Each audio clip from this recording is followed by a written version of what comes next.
The scent of jasmine drifts through the royal gardens as you chase a paper kite across the lawn. Beyond the hedges, 2 guards are waiting. They will not speak to you, only lead you away from the only home you have ever known. Somewhere inside the palace, your name is being crossed out in ink, replaced by a blank space. By sunrise, the kingdom will speak of you only in whispers, if at all. The crown will wear its jewels with pride, never admitting the child it chose to erase. The kite slips from your hands as the guards lead you down the gravel path, its paper wings tumbling into a rosebush. You glance back, hoping someone will call your name, but the garden is already empty. The laughter that filled it moments ago has vanished, replaced by the rhythmic crunch of boots on stone. You try to ask where you are going, but the guards remain silent, their eyes fixed ahead. Inside the palace, the corridors feel colder than you remember. Every servant you pass bows, but not to you.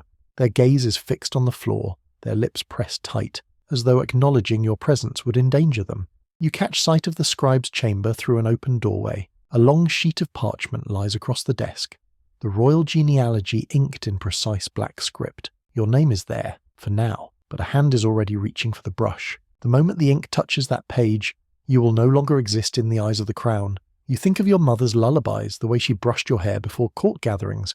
Would she fight for you, or has she already been told not to? The guard's hand closes around your shoulder, pulling you onward. A set of iron-bound doors loom ahead, carved with the royal crest you once wore on your signet ring. Beyond them lies the chamber where your fate will be decided, and where the first stroke of the brush will strike you from history, not as punishment for treason, nor for crime, but for being born different. The doors groan open, their hinges straining like they have carried too many secrets. You step inside and the air feels heavier, as if the walls themselves know what is about to happen. At the far end of the room, the High Chancellor sits beside your father, scrolls spread before them. Your father's face is carved from stone, unreadable. Your mother sits to the side, her hands folded tightly in her lap, knuckles pale as pressed ivory. She does not look at you. A herald announces your full name, but it sounds strange, like it already belongs to someone else. You are ordered to stand before the table. The Chancellor's voice is smooth, almost kind, as he explains in words you do not fully understand that for the good of the realm your titles will be rescinded, your place in the line of succession revoked, and your record sealed. The phrases are dressed in velvet, but each one cuts deeper than any blade. When you try to speak, your father's eyes snap to yours with a warning you have never seen before. Not the firm gaze of a parent, but the cold command of a sovereign. You will be silent. The scribe enters, dipping his brush into ink as black as night. He moves with slow precision, as though savouring each stroke. You watch him draw the first deliberate line through your name, the sound of the brush against parchment louder than the pounding in your chest. A guard approaches and removes the signet ring from your finger. It leaves a pale mark on your skin where the gold once rested, a small, colourless scar that will outlive the jewel itself. The chamber is quiet except for the steady scratching of the scribe. Even the faint breeze through the high windows seems to pause, unwilling to disturb this moment of erasure. The Chancellor clears his throat and asks for the royal seal. Your father passes it without hesitation. A pool of crimson wax spreads over the scroll before the metal stamp is pressed into it, marking the document that will erase you from history. The scent of melting wax mixes with the faint, bitter tang of ink, a smell you know you will never forget. The guards take you by the arms. This time, you do not resist. The moment your feet cross the threshold, the doors close behind you, and the sound echoes through the hall like a verdict. As you are led away, you glance back over your shoulder. Through the narrowing gap between the doors, you see your mother finally look up, just once, her lips parted as though to speak. But no words come, and then the wood meets with a final heavy thud, sealing you out of the world you were born to rule. But the true punishment is not yet clear to you.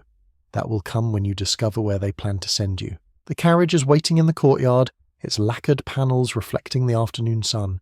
It should look grand, but to you it feels like a cage on wheels. 2 guards sit at the front, their faces impassive.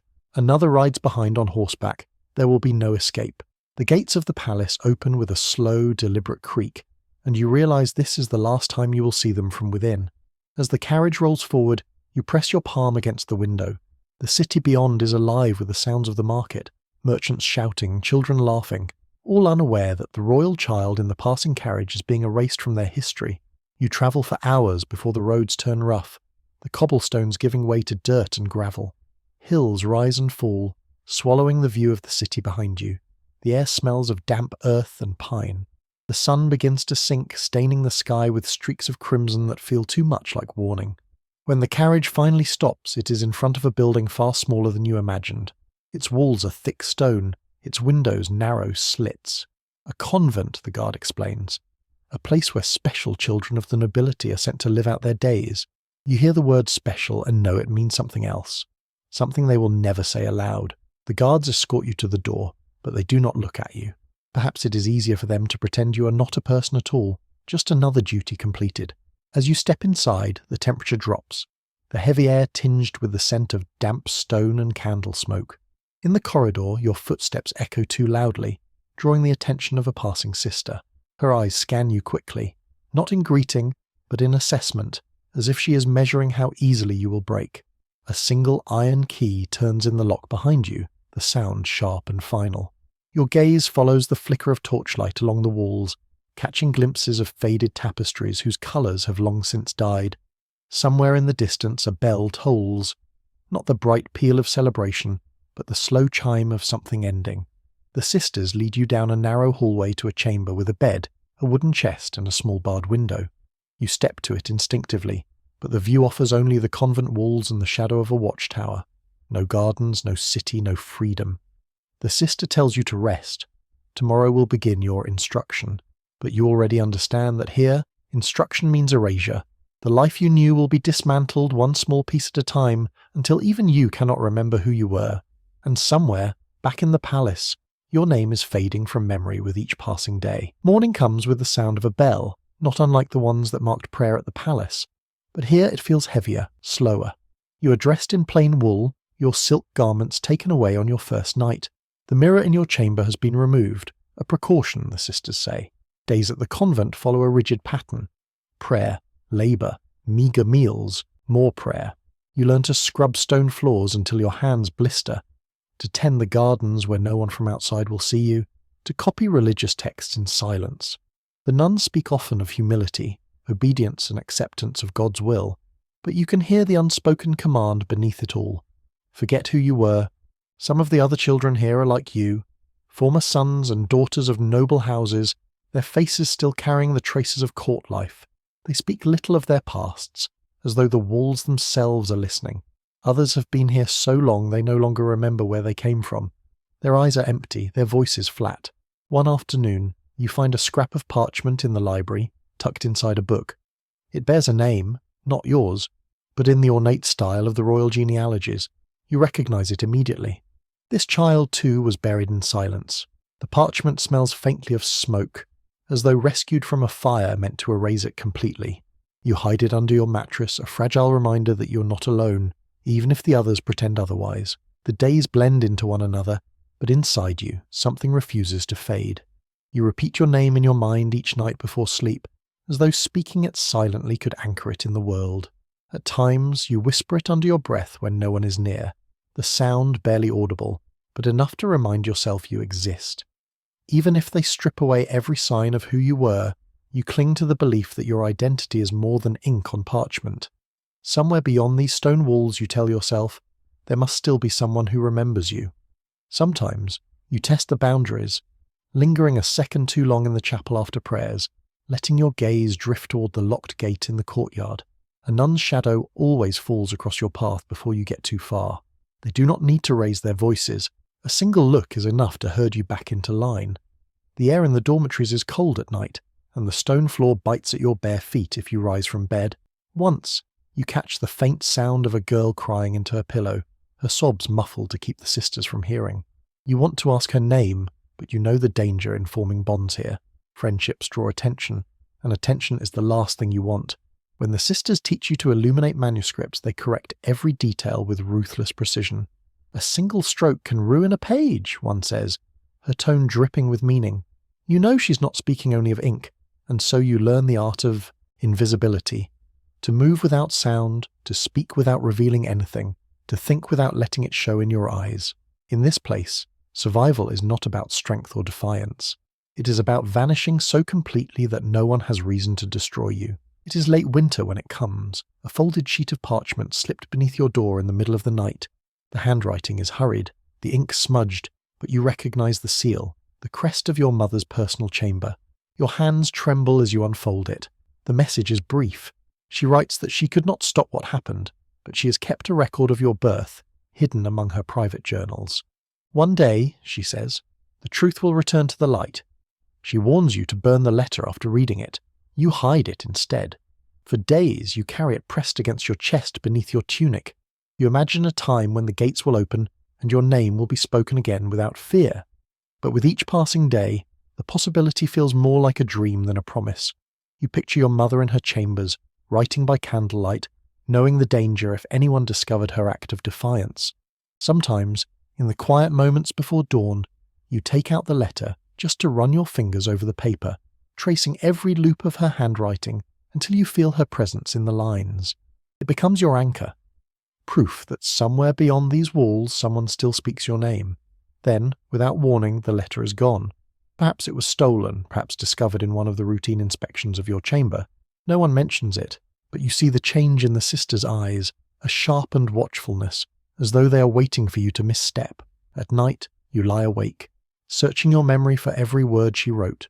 You whisper them into the darkness, committing them to your mind like scripture. You imagine each sentence as a brick in a wall you're building inside yourself, a fortress to keep your identity safe. And in that moment, you realize something far more dangerous. They do not need to kill you to destroy you. All they have to do is keep you forgotten. That night you swear a silent vow. If the record of your name has been buried, you will carry it in your own voice until the day you can speak it aloud again. Years pass. Your reflection in the polished surface of the convent's water pail shows a face longer, older, harder. The palace feels like a dream from another life. One day, while repairing a torn psalter in the library, you find something that makes your breath catch. A list of royal births hidden in the binding. You know then that erasure is never perfect. Somewhere, in the cracks of history, the truth always survives. You tear the strip carefully from the page and hide it inside your sleeve. The parchment feels warm against your skin, as though carrying a fragment of the life they tried to take from you. When you're old enough to leave the convent, the city has changed beyond recognition. No one knows your face. No one speaks your name. But as you walk through the marketplace, you feel the folded scrap of parchment in your pocket, the one you tore from the psalter. The crown buried you in silence. But here you stand, breathing, remembering. And as long as you remember, the burial is incomplete. You pause in front of a stall selling quills and parchment, your hand brushing the worn edges of your hidden scrap. For a moment, you imagine writing your name boldly across a fresh sheet and leaving it where someone might find it. The thought terrifies you, and yet tempts you. The crowd moves around you, indifferent, and you realize that you could pass through this market 100 times and leave no trace. That anonymity is both your prison and your freedom. You could vanish forever, or you could find a way to be heard again. You turn into a narrow alley, the voices of the market fading behind you. In the quiet, you unfold the scrap and stare at your name until the letters blur. You mouth each syllable slowly, as if speaking it aloud could summon the life you lost. The castle looms in the distance, its towers cutting into the clouds, a reminder of the walls that once confined you. Somewhere inside, another child might even now be enduring the same erasure. The thought hardened something in you. This story is not only yours, and so you keep walking, the parchment pressed to your chest, carrying your name like a secret ember. You know that one day, whether in ink, in voice, or in memory, it will burn bright again, and when it does, the silence they built around you will finally break.